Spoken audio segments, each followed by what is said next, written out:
जय हिंद दोस्तों। जैसा कि आपको पता है कि मॉडर्न हिस्ट्री की जीएस पॉइंटर की सीरीज़ चल रही है और आज इसमें हम पार्ट 4 लेकर आए हैं। इससे पहले अगर आपने वीडियो नहीं देखी है तो पार्ट 1, 2, 3 आप देख सकते हैं, फिर ही आगे बढ़िएगा। और ये क्विक रिवीजन के तौर पर ये वीडियो बनाई गई है।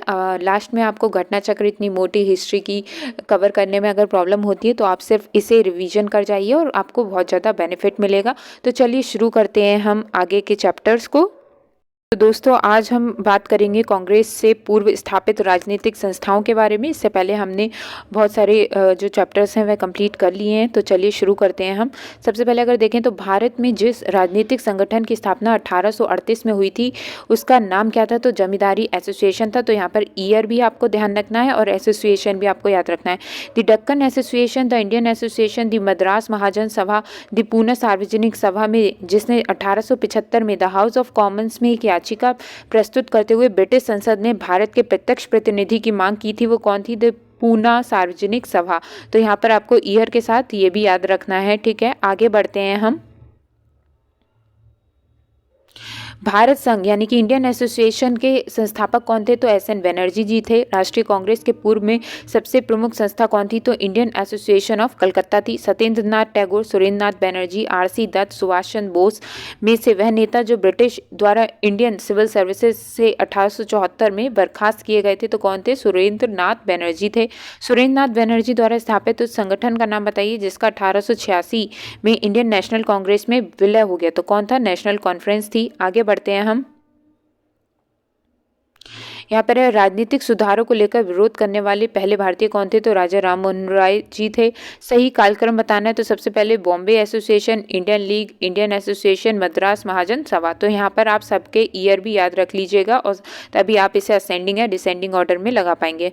मद्रास महाजन सभा की स्थापना कब हुई थी? तो देखिए नीचे फिर से ईयर पूछ लिया गया है, तो 1884 ईस्वी में करी गई थी। 1885 ईस्वी में स्थापित बॉम्बे प्रेसिडेंसी एसोसिएशन के संस्थापकों में से एक था। तो यहाँ पर दे रखा होगा 4 ऑप्शन, तो उसमें से फिरोज शाह मेहता आंसर सही है। ये पहले हमने पत्र पत्रिकाओं में भी आप पढ़ रखा है तो आपको याद आ गया होगा।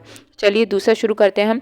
ब्रिटिश इंडिया सोसाइटी सही सम्मिलित करने तो लंदन से संबंधित थी। ईस्ट इंडिया एसोसिएशन लंदन से, नेशनल इंडिया एसोसिएशन लंदन से, इंडियन एसोसिएशन कलकत्ता से। सही कथन है तो भारतीय प्रश्नों पर विवेचना के लिए दादा भाई नेहरू जी ने 1866 में ईस्ट इंडियन एसोसिएशन का गठन किया और वह ब्रिटिश जनमानस को प्रभावित करना चाहते थे। संस्थाओं का कालक्रम बताना है। फिर बंग Bhasha Prakashika Sabha, Landholders Society, Bengal British India Society और इंडियन लीग। इस सबके आपको ईयर भी याद रखने हैं। फिर संगठन और संस्थापक बताने हैं तो लैंड होल्डर्स सोसाइटी के कौन थे संस्थापक? तो द्वारकानाथ टैगोर जी थे। ब्रिटिश इंडिया सोसाइटी के विलियम एडम्स थे। इंडियन सोसाइटी के आनंद मोहन बोस जी थे। इंडियन एसोसिएशन के एस एन बनर्जी थे। सही सम्मिलित करना है हमें। आगे बढ़ते हैं। इंडिया लीग के शिशिर कुमार घोष थे। भारतीय राष्ट्रीय उदार संघ इंडियन एसोसिएशन के आनंद मोहन बोस थे। भारतीय राष्ट्रीय उदार संघ के सुरेंद्र नाथ बनर्जी थे। यूनाइटेड इंडिया के सर सैयद अहमद खां थे। फिर पेट्रियाटिक एसोसिएशन के यहाँ पर सर सैयद अहमद खां, शायद यहाँ पर कुछ मिस्टेक हो गई है, आप ध्यान से देख लीजिएगा अगर आपके पास बुक है तो। सही सम्मिलित करना है तो एशियाटिक सोसाइटी ऑफ बंगाल 1784 में हुई थी। एशियाटिक सोसाइटी ऑफ बॉम्बे 1804 में हुई थी। यहाँ पर आप देख सकते हैं ये यूनाइटेड इंडिया पैट्रियोटिक एसोसिएशन पूरा एक सर सैयद अहमद खान जी के द्वारा बना। फिर आगे बढ़ते हैं हम। Royal asiatic society of great Britain 1823 ईस्वी में। Land holder society of Bengal 1838 ईस्वी में। British Indian association Radhakant Deb के द्वारा। बॉम्बे प्रेसिडेंसी एसोसिएशन केटी तेलंग के द्वारा। Central Mohammedan national association Syed Ameer Ali के द्वारा। सर्वेंट्स ऑफ इंडिया सोसाइटी ये पहले भी पढ़ चुके हैं, गोपाल कृष्ण गोखले जी के द्वारा। पूना सार्वजनिक सभा एम जी रनाडे के द्वारा। मद्रास महाजन सभा आनंद चालू जी के द्वारा। आगे बढ़ते हैं हम।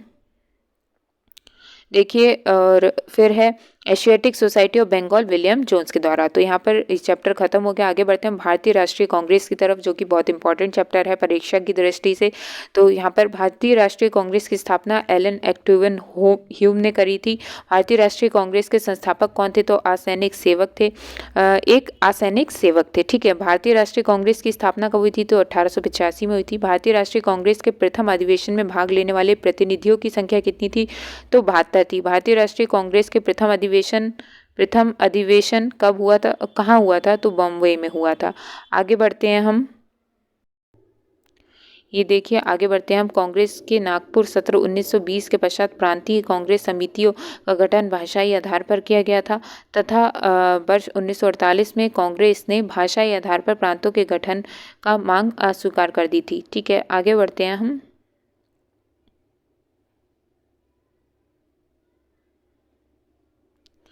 1922 में गया के इंडियन नेशनल कांग्रेस के अधिवेशन की अध्यक्ष किसने करी थी, चित्तरंजन दास जी ने। 1932 में अखिल भारतीय हरिजन सेवक संघ की स्थापना किसने करी थी, तो M.K. गांधी जी ने करी थी। भारतीय राष्ट्रीय कांग्रेस के अध्यक्ष का सही क्रम बताना है तो महात्मा गांधी, श्रीमती सरोजिनी नायडू, जवाहरलाल नेहरू और फिर वल्लभ भाई पटेल।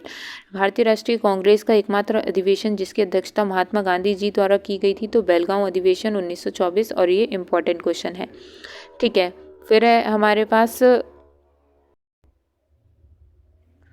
अध्यक्ष और भारतीय राष्ट्रीय कांग्रेस की सभाओं का स्थान। मोतीलाल नेहरू अमृतसर 1919 में, सरोजिनी नायडू कानपुर 1925। ये इंपॉर्टेंट हो जाएगा क्योंकि यूपी से रिलेटेड यहाँ पर दे रखा है।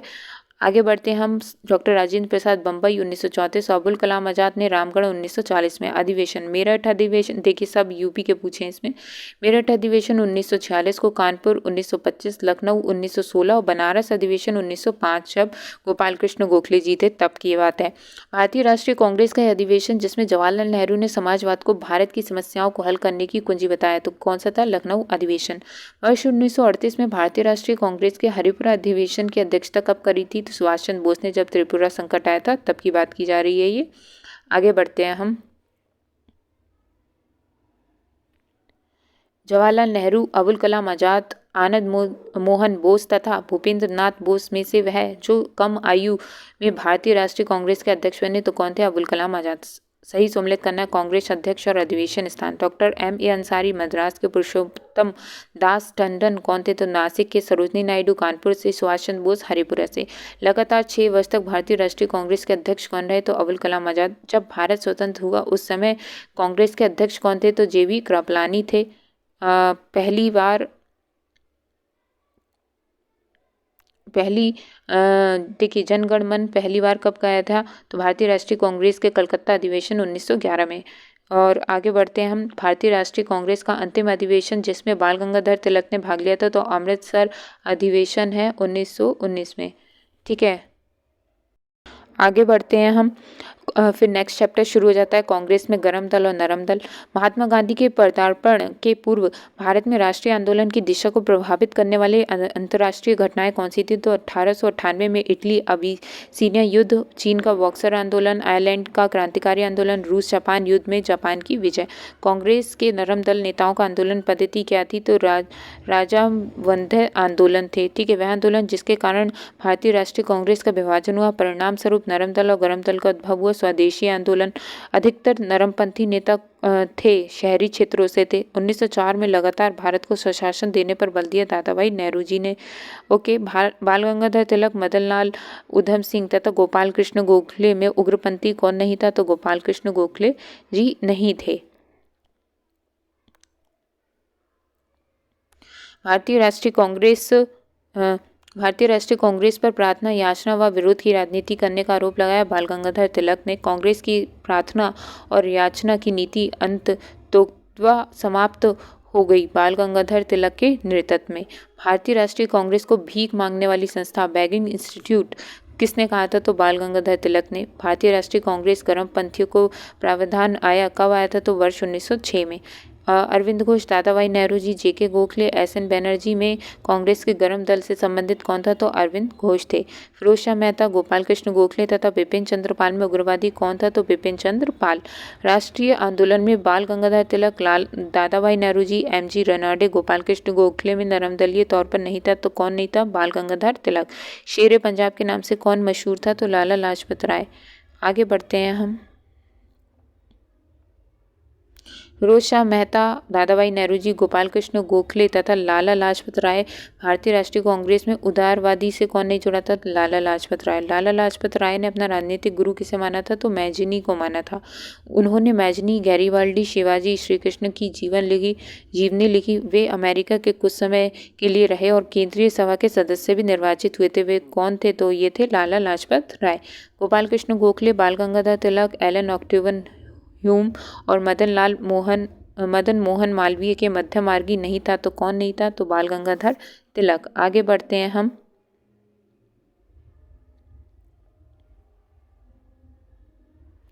स्वदेशी के समर्थक कौन थे? तो अरविंद घोष थे। भारतीय अशांति के जनक कौन थे? लोकमान्य बाल गंगाधर तिलक। बाल गंगाधर तिलक को अशांति का जनक वैलेंटाइन शिरोल ने कहा था।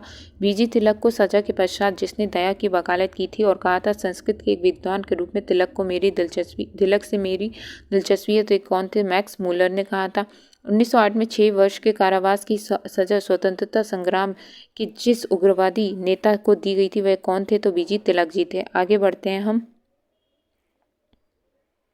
भारत की स्वतंत्रता आंदोलन के प्रारंभिक दौर में उग्रवादी विचारधारा को निरूपित संवैधानिक साधनों एवं याचिकाओं के स्थान पर आक्रामक साधनों के स्वशासन प्राप्त करना। भारतीय मुसलमान सामान्य रूप से उग्रवादी आंदोलन की ओर आकर्षित नहीं हुए। इसका कारण उग्रवादियों की हिंदू अतीत की राग अलापने की नीति। कथन है बाल गंगाधर तिलक सांप्रदायिकतावादी थे। उन्होंने धर्म राजनीतिक अस्त्र के रूप में प्रयोग में चुना। तो इसमें कथन तो गलत है, ए गलत है, परंतु आर जो है सही है। महाराष्ट्र में गणपति पर्व का श्री गणेश किसने करा था? तो बीजी तिलक जी ने करा था। वह व्यक्ति जिसने महाराष्ट्र में गणपति उत्सव का ऐसा कायाकल्प किया कि वह एक राष्ट्रीय उत्सव बन गया, उसका स्वरूप राजनीतिक हो गया, तो बाल गंगाधर तिलक ने। आगे बढ़ते हैं हम। वह मुसलमान जिसने महात्मा गांधी जी के साथ बाल गंगाधर तिलक की अर्थी उठाई, तो कौन थी? शौकत अली। नेक्स्ट चैप्टर की तरफ हम बढ़ते हैं। भारत में क्रांतिकारी आंदोलन। क्रांतिकारियों का एक गुप्त समाज, अभिनव भारत, जो कि मोस्ट इम्पॉर्टेंट क्वेश्चन है और इसे आपको याद रखना है। वी.डी. सावरकर जी ने 1905 में क्रांतिकारी संगठन अभिनव भारत संगठित किया गया था। तो महाराष्ट्र में मित्र मेला संघ किसने करा था? विनायक दामोदर सावरकर ने। आगे बढ़ते हैं हम। फिर से यहाँ पर पूरा दे रखा है। उन्होंने अभिनव भारत नामक क्रांतिकारी संगठन की स्थापना की। भारतीय राष्ट्रवादी को प्रेरित करने के उद्देश्य से उन्होंने मैजिनी की जीवनी लिखी। उन्होंने एक स्वतंत्रता संग्राम 1857 नामक पुस्तक लिखी, जो 1857 के विद्रोह को एक राष्ट्रवादी दृष्टिकोण प्रदान करती है। ब्रिटिश केंद्र से मुक्त होने के लिए वे एक चलते जहाज में कूद पड़े। आगे बढ़ते हैं हम। दोस्तों आगे देखते हैं हम। हेड गेवार ने राष्ट्रीय स्वयंसेवक संघ की स्थापना कब करी? 1925 में। युगांतर पार्टी के नेतृत्व किया था जतीन्द्र नाथ मुखर्जी ने। अनुशीलन समिति की स्थापना पी मित्र ने करी थी। वरिंद्र कुमार घोष ने क्रियाकलापों ने जिस गुप्त क्रांतिकारी संगठन को बंगाल में जन्म दिया वो था अनुशीलन समिति। अनुशीलन समिति एक क्रांतिकारी संगठन था। स्वतंत्रता आंदोलन के क्रांतिकारी राष्ट्रवादियों के पहले महत्वपूर्ण साहसिक कार्य वर्रा डकैती का स्थान था पूर्वी बंगाल में। मुजफ्फरपुर में किंग्सफोर्ड की हत्या का प्रयास वर्ष 1908 में किया गया था। मुजफ्फरपुर बम कांड 1908 का संबंध किससे है? तो प्रफुल्ल चाकी से है। वह व्यक्ति जिसने बड़ी बुद्धिमानी के साथ अलीपुर षड्यंत्र में अरविंद घोष का बचाव किया, तो कौन थे? चित्तरंजन दास ने। हिंदुस्तान रिपब्लिकन एसोसिएशन की स्थापना 1924 में। हिंदुस्तान रिपब्लिकन संगठन की स्थापना कानपुर में हुई थी। भगत सिंह, चंद्रशेखर आजाद, रामप्रसाद बिस्मिल, शिव शर्मा में से हिंदुस्तान रिपब्लिकन एसोसिएशन का सदस्य कौन नहीं था? तो शिव वर्मा नहीं थे। आगे बढ़ते हैं हम। अपनी फांसी से पूर्व जिसने पीने हेतु दिए गए दूध को अस्वीकार कर दिया, अब मैं केवल अपनी माँ का दूध लूंगा, रामप्रसाद बिस्मिल जी थे। सरफरोशी की तमन्ना अब हमारे दिल में है, देखना है जोर कितना बाजुए कातिल में है। यह पंक्ति किसके द्वारा लिखी गई है? और ये बहुत ही फेमस पंक्ति है, तो ये बिस्मिल्लाह अजीमाबादी ने लिखी है। अंग्रेजी सरकार को काकोरी षड्यंत्र के मामले में फांसी पर चढ़ा दिया रामप्रसाद बिस्मिल, अशफाक उल्ला खां, रोशन लाल और राजेंद्र लाहड़ी, और इन सब की जो जहाँ जहाँ इनको फांसी पर चढ़ा गया है वह स्थान भी आप ध्यान रख लीजिएगा। काकोरी षड्यंत्र केस 1925 में। रामप्रसाद बिस्मिल, रोशन सिंह, भगत सिंह, अशफाक उल्ला खां क्रांतिकारियों में काकोरी षड्यंत्र केस से नहीं जुड़ा था, तो भगत सिंह। सचिंद्र नाथ बख्शी, मुकुंदी लाल, चंद्रशेखर आजाद, मोहम्मद नाथ गुप्त में से काकोरी कांड से जुड़ा वह क्रांतिकारी जो मुकदमे से बच निकला, चंद्रशेखर आजाद। ठीक है, आगे बढ़ते हैं हम। अशफाक उल्ला खां, राजेंद्र लाहिड़ी, रामप्रसाद बिस्मिल, चंद्रशेखर आज़ाद में वह काकोरी कांड में फांसी की सजा से बच गया था तो चंद्रशेखर आज़ाद। काकोरी कांड मुकदमे में सरकारी वकील कौन था तो जगत नारायण मुल्ला। मुजफ्फर अहमद, नलिनी गुप्ता, शौकत उस्मानी एवं एम.ए. अंसारी में 1924 में कानपुर षड्यंत्र में शामिल नहीं था तो कौन नहीं था? एम.ए. अंसारी। दरो दीवार पे हसरत की नज़र करते हैं, खुश रहू अहले वतन, हम तो सफ़र करते हैं, किसने कहा था? तो वाजिद अली शाह ने कहा था। आगे बढ़ते हैं हम।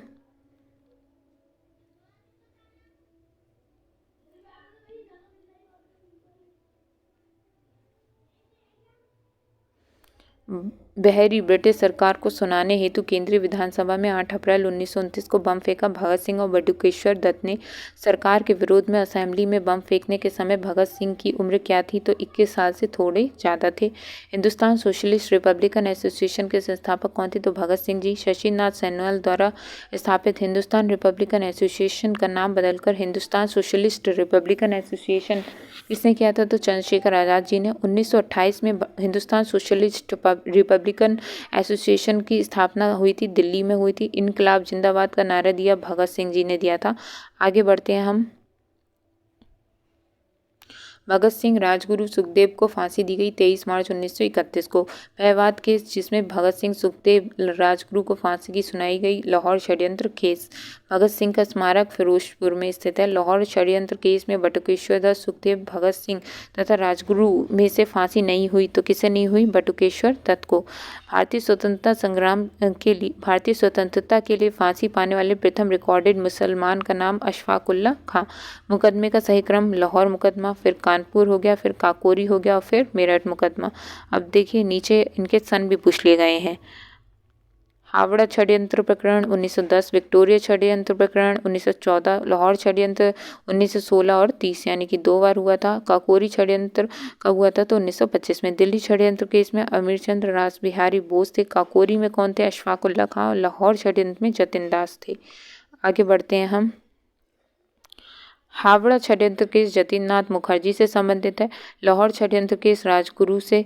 दिल्ली षड्यंत्र केस मास्टर अमीचंद से। और अलीपुर षड्यंत्र केस जो है अरविंद घोष से। मुजफ्फर अहमद, ऐसे डांगे, शौकत उस्मानी, नलिनी गुप्ता जिस षड्यंत्र केस में कैद किए गए थे वो कौन थे तो कानपुर बोल्शेविक षड्यंत्र केस। ठीक है, आगे बढ़ते हैं हम। प्रसिद्ध चटगांव शस्त्रागार धावा आयोजित किया गया था सूर्यसेन ने और ये इंपॉर्टेंट क्वेश्चन है। स्वतंत्रता संग्राम का सबसे कम आयु में शहीद कौन हुए थे तो खुदीराम बोस। अभिनव भारत किसने लिखी थी? V D. Savarkar. Anushilan Samiti Aurobindo Ghosh. Ghadar party Lala Hardayal. Swaraj party C R. Das. संगठन और संस्थापक फिर से दिए गए मित्र मेला वी.डी. सावरकर और Ganesh Savarkar. Indian Republican army एस.सेन के द्वारा। Hindustan Republican association SN. Sanyal के द्वारा। काकोरी षड्यंत्र रामप्रसाद बिस्मिल। लाहौर षड्यंत्र जतिन दास। आगे बढ़ते हैं हम। जतिन दास जिस आरोप में बंदी बनाए गए थे लाहौर षड्यंत्र केस। जेल में भूख हड़ताल के कारण जिस स्वतंत्रता संग्राम सेनानी की मृत्यु हो गई थी तो कौन थे? जतिन दास भूख हड़ताल से संबंधित चंद्रशेखर आज़ाद मुठभेड़ के दौरान मारे गए थे और मतलब उन्होंने स्वयं ही अपने ऊपर गोली चला ली थी और चंद्रशेखर आज़ाद जी ने। और भगत सिंह फांसी हुई थी उन्हें। कल्पना दत्त आजीवन कारावास। ठीक है, सही सुमलित है। चटगांव आर्मरी रेड कल्पना दत्त। कूका आंदोलन गुरु राम सिंह। काकोरी केस के अभियुक्तों को बचाव हेतु एक समिति का गठन हुआ था तो गोविंद बल्लभ पंत की अध्यक्षता में। आगे बढ़ते हैं हम। संघ और संस्थापक रिवॉल्ट ग्रुप सूर्यसेन से संबंधित है। हिंदुस्तान रिपब्लिकन एसोसिएशन राम प्रसाद बिस्मिल से। हिंदुस्तान सोशलिस्ट रिपब्लिकन चंद्रशेखर आज़ाद जी से संबंधित है। पंजाब नौजवान भारत सभा भगत सिंह से।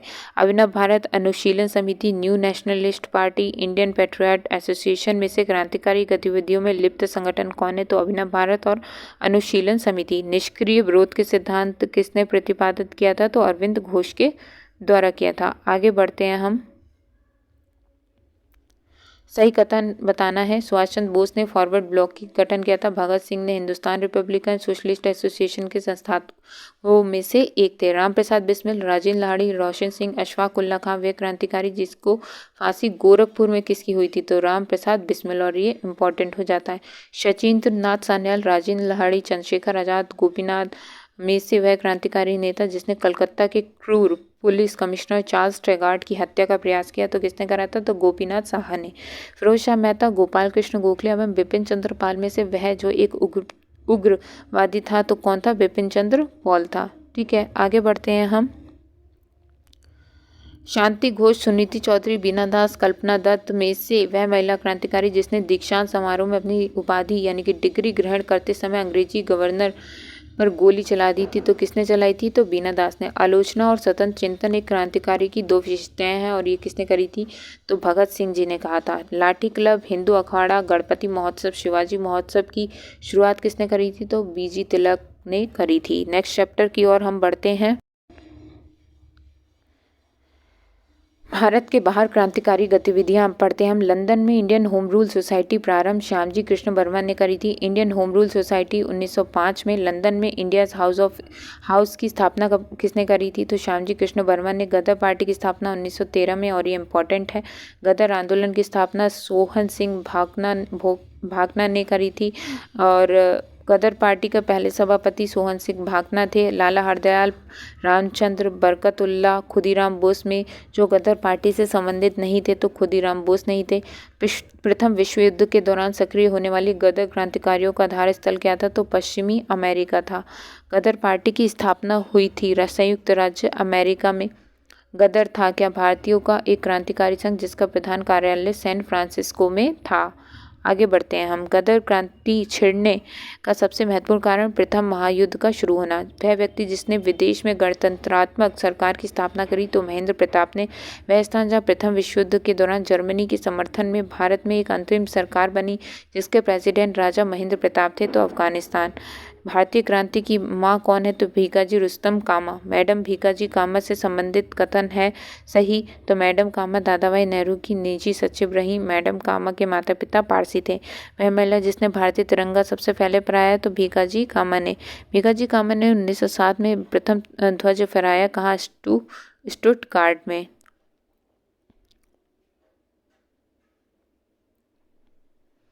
वे व्यक्ति जिन्हें इंग्लैंड के अंग्रेज अधिकारियों की हत्या के आरोप में फांसी की सजा मिली, मदन लाल ढींगरा और उधम सिंह। वह बात जो मैडम भीकाजी कामा, एम बरकतुल्ला, बीवीएस अय्यर और एमएन रॉय के समान थी। वे सभी प्रमुख क्रांतिकारी थे। स्वतंत्रता आंदोलन की अवधि में भारत की बाहर विविध देशों में काम कर रहे थे। 1906 में लंदन में अभिनव भारत सोसाइटी की स्थापना विनायक दामोदर सावरकर ने करी थी और ये पिछला भी हम देख चुके हैं। कामटागारू क्या था? तो कनाडा की यात्रा पर निकला हुआ एक जलपोत था। सरदार अजीत सिंह, बाबा गुरदीप सिंह, बीडी सावरकर, सरदार भगत सिंह में कामटागारू घटना किससे संबंधित है? तो बाबा गुरदीप सिंह से। इंडिपेंडेंस लीग की स्थापना रास बिहारी बोस जी के द्वारा करी गई थी। नेक्स्ट चैप्टर की तरफ हम बढ़ते हैं। बंगाल विभाजन। तो बंगाल विभाजन 1905 और स्वदेशी आंदोलन। हड़प नीति, बंगाल विभाजन, स्थायी बंदोबस्त, सहायक संधि में सबसे बाद में कौन हुआ? तो बंगाल विभाजन 16 अक्टूबर 1905 को। बंग विरोधी आंदोलन प्रारंभ कब हुआ? तो 7 अगस्त 1905 को। आंदोलन जो बंग के बाद शुरू हुआ। स्वदेशी आंदोलन। बंगाल विभाजन की घोषणा कब करी गई? 20 जुलाई 1905 को। बंगाल विभाजन करने वाला पहला गवर्नर जनरल यानी कि वायसराय कौन था? तो लॉर्ड कर्जन थे। आगे बढ़ते हैं हम। बंगाल विभाजन के समय बंगाल के लेफ्टिनेंट गवर्नर कौन थे? तो सर एंड्रूज फ्रेजर थे। बंगाल विभाजन 1905 के विरोध में हुआ आंदोलन का नेतृत्व किसने किया था? सुरेंद्र नाथ बनर्जी ने। WC Banerjee, SN Banerjee, RN Tagore, BG Tilak में से जो स्वदेशी आंदोलन का आलोचक था और पूर्व में तथा पश्चात्य में एक मध्यवर्ती संबंध को समर्थक किया तो रविन्द्रनाथ टैगोर जी ने। बंगाल में ब्रिटेन की वस्तुओं के बहिष्कार का सुझाव सर्वप्रथम किसने दिया? कृष्ण कुमार मित्र ने। ब्रिटिश वस्तुओं को बहिष्कार को राष्ट्रीय नीति के रूप में अपनाया गया 1905 में। बंगाल विभाजन का मुख्यतः किया गया था बंगाली राष्ट्रवाद की वृद्धि को दुर्बल करने के लिए। आगे बढ़ते हैं हम। बंगाल विभाजन के विरुद्ध राष्ट्रवादियों द्वारा प्रारंभ किए गए कार्यक्रम बायकॉट, स्वदेशी, राष्ट्रीय शिक्षा। स्वदेशी और बहिष्कार पहली बार संघर्ष विधि के रूप में अपनाए गए बंगाल विभाजन के विरुद्ध आंदोलन के दौरान। बंगाल वर्ष 1905 में विभाजित हुआ और उसके विरोध के फलस्वरूप यह दोबारा विभाजित कब हुआ? तो वर्ष 1911 में। मद्रास में स्वदेशी आंदोलन का नेतृत्व किया था किसने? चिदम्बरम पिल्ले ने करा था। स्वदेशी आंदोलन का नेतृत्व दिल्ली में किया था सैयद हैदर रजा ने। महिलाएं, कृषक, मुसलमान, बुद्धिजीवी वर्गों में से 1905 स्वदेशी आंदोलन में मुख्यतः प्रभावित कौन रहे? तो कृषक और मुसलमान। वह आंदोलन जिसके दौरान वंदे मातरम भारतीय राष्ट्रीय आंदोलन का शीर्षक गीत बना। तो स्वदेशी आंदोलन। आगे बढ़ते हैं हम। स्वदेशी की भावना से ओतप्रोत भारत में चरमपंथी राष्ट्रवादी आंदोलन काल के संदर्भ में सही कथन है। 1898 में राष्ट्रीय शिक्षा की योजना सतीश चंद्र मुखर्जी द्वारा तैयार की गई। बंगाल नेशनल कॉलेज की स्थापना 1906 में हुई, जिसने प्रधानाचार्य अरविंद घोष थे। टैगोर ने आत्मशक्ति की उपासना का उपदेश दिया, जिसका मुख्य उद्देश्य गांव का सामाजिक आर्थिक पुनरुद्धार करना था। अश्विनी कुमार दत्त ने बारिसाल के मुस्लिम किसानों की आंदोलनों में नेतृत्व किया। स्वदेशी आंदोलन से संबंधित हमें क्या बताने हैं? सही कथन बताने हैं। क्या है? कुछ विशिष्ट मुसलमान आंदोलन में शामिल हुए। स्त्रियों ने आंदोलन में सक्रिय भागीदारी की। आंदोलन ने बंगाल के किसानों को ना तो अधिक प्रभावित किया और ना ही शामिल हुए। स्वदेशी आंदोलन केवल बंगाल तक ही सीमित नहीं रहा। ठीक है, आगे बढ़ते हैं हम। स्वदेशी आंदोलन के संदर्भ में सही कथन बताना है। इसने देशी शिल्पकारों के कौशल उद्योगों को पुनर्जीवित करके योगदान दिया। स्वदेशी आंदोलनों में अवयवों के रूप में राष्ट्रीय शिक्षा परिषद की स्थापना हुई। ब्रिटिश पत्रकार H.W. नेविल्सन से जुड़े थे। कौन? स्वदेशी आंदोलन से जुड़े थे। भारत की प्राचीन कला परंपराओं को पुनर्जीवित करने के लिए एक Indian society of oriental art की स्थापना किसने करी थी? तो अविंद्रनाथ टैगोर जी ने करी थी। आगे बढ़ते हैं हम नेक्स्ट चैप्टर की तरफ, और ये बढ़ते हैं हम कौन से अधिवेशन की तरफ? तो यह है कांग्रेस के बनारस, कलकत्ता, सूरत अधिवेशन। भारतीय राष्ट्रीय कांग्रेस में 1905 में बनारस अधिवेशन का अध्यक्ष किसने करा था? तो गोपाल कृष्ण गोखले जी के द्वारा। 1906 कलकत्ता अधिवेशन की अध्यक्षता दादा भाई नेहरू जी के द्वारा। 18 वर्ष की आयु में स्नातक, 20 वर्ष की आयु में प्रोफेसर और सुधारक में सह संपादक, 25 वर्ष की आयु में सार्वजनिक सभा प्रांतीय सम्मेलन के मंत्री, 29 वर्ष की आयु में राष्ट्रीय कांग्रेस के मंत्री, 31 वर्ष की आयु में महत्वपूर्ण रॉयल कमीशन के समक्ष अग्रणी प्रभाव, 34 वर्ष की आयु में प्रांतीय विधायक, 36 वर्ष की उम्र में इंपीरियल विधायक, 39 वर्ष की आयु में राष्ट्रीय कांग्रेस के अध्यक्ष, एक देशभक्त जिसे महात्मा गांधी ने स्वयं अपना गुरु माना। इन शब्दों के लिए जीवन कार्य से वर्णन किया तो गोपाल कृष्ण गोखले जी ने। ठीक है, आगे बढ़ते हैं हम। स्वराज को बतौर राष्ट्रीय मांग के स्वरूप में सर्वप्रथम रखा था किसने? तो दादा भाई नेहरू जी ने। कांग्रेस के मंच से भारतीय राष्ट्रीय कांग्रेस के जिस अधिवेशन में प्रथम बार स्वराज शब्द व्यक्त किया गया था? तो कलकत्ता अधिवेशन 1906 में। स्वराज शब्द का प्रयोग सर्वप्रथम दयानंद सरस्वती जी ने किया था। भारत में grand old man of India की संज्ञा किसे दी जाती है? दादा भाई नेहरू जी को। दादा भाई नेहरू जी के बारे में सत्य कथन बताना है। उन्होंने poverty and un-British rule in India पुस्तक लिखी। उन्होंने गुजराती के प्रोफेसर के रूप में यूनिवर्सिटी कॉलेज लंदन में कार्य किया। उन्होंने बम्बई में महिला शिक्षा की नींव रखी और ब्रिटिश पार्लियामेंट के सदस्यों के रूप में उदारवादी पार्टी को टिकट दिया। आगे बढ़ते हैं हम।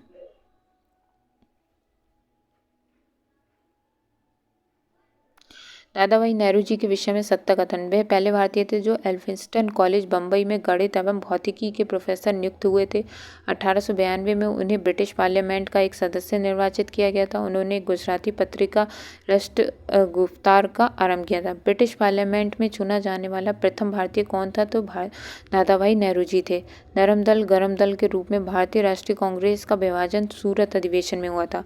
1907 के भारतीय राष्ट्रीय कांग्रेस के सूरत अधिवेशन के अध्यक्ष कौन थे? तो RV घोष थे। आगे बढ़ते हैं हम। भारतीय कांग्रेस उदारवादियों एवं उग्रवादियों का विभाजन कब हुआ था? तो सूरत अधिवेशन 1907 में। भारतीय राष्ट्रीय कांग्रेस में 1906 में विख्यात कलकत्ता अधिवेशन में 4 संकल्प पारित हुए। सूरत में वर्ष 1907 में कांग्रेस के अगले अधिवेशन में इन चारों संकल्प को स्वीकार करने अथवा उन्हें अस्वीकृत करने के प्रश्न पर कांग्रेस में विभाजन हो गया था। वे 4 संकल्प कौन से थे? स्वदेशी, बहिष्कार, राष्ट्रीय शिक्षा और स्वशासन। 20वीं सदी के प्रारंभिक वर्षों में कांग्रेस के विभाजन की प्रक्रिया शुरू हुई। कांग्रेस आंदोलन की रणनीतियों पर, कांग्रेस आंदोलन के उद्देश्यों पर, कांग्रेस आंदोलनों के लोगों की भागीदारी पर। सूरत का भारतीय राष्ट्रीय कांग्रेस का प्रथम विभाजन कब हुआ? तो 1907 में। सूरत विभाजन का नेतृत्व किसने किया था? तो BG तिलक ने किया था। 1907 में सूरत में भारतीय राष्ट्रीय कांग्रेस के विभाजन का मुख्य कारण था अंग्रेजी सरकार के साथ नरमपंथियों की वार्ता करने की क्षमता के बारे में चरमपंथियों का विश्वास का अभाव। नेक्स्ट चैप्टर की तरफ बढ़ते हैं, मुस्लिम लीग का गठन, जो कि 1906 से संबंधित है।